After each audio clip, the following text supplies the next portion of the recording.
அரக்கோணத்தில் பாமக இடஒதுக்கீடு பேரணியில் காவல்துறையினருடன் வாக்குவாதம் ஏற்பட்டதால் பரபரப்பு. ராணிப்பேட்டை மாவட்டம் அரக்கோணத்தில் வன்னியர்களுக்கான 10.5% இடஒதுக்கீட்டை உடனடியாக வழங்க வேண்டும் என கூறி பாட்டாளி மக்கள் கட்சி சார்பில் கண்டன போராட்டம் நடைபெற்றது. அதில் அரக்கோணம் எஸ்ஆர் கேட் முதல் பழைய பேருந்து நிலையம் வழியாக தாலுகா அலுவலகம் வரை கண்டன பேரணி நடைபெற்றது. இதில் கலந்து கொண்ட கட்சி நபர் ஒருவர் அதிக சப்தம் எழுப்பக்கூடிய வாகனத்தை கூட்டத்தின் நடுவே இயக்கியதாக கூறப்படுகிறது.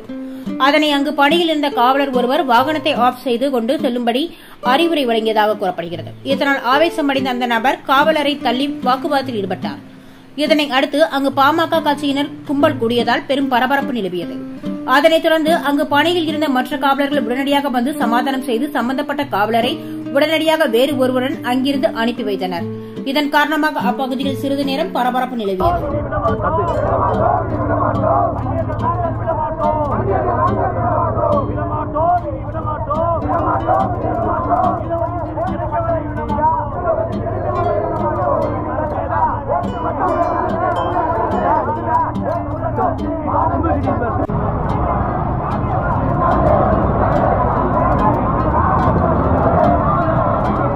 போடு இப்போ கரெக்டாக இருக்கும்.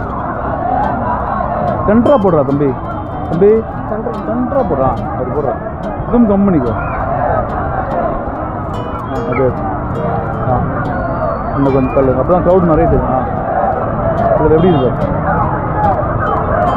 போடு வீடியோ போடு. நான் ஓடி நம்பர் ஓட்டு தான் நம்பரே வேணும்.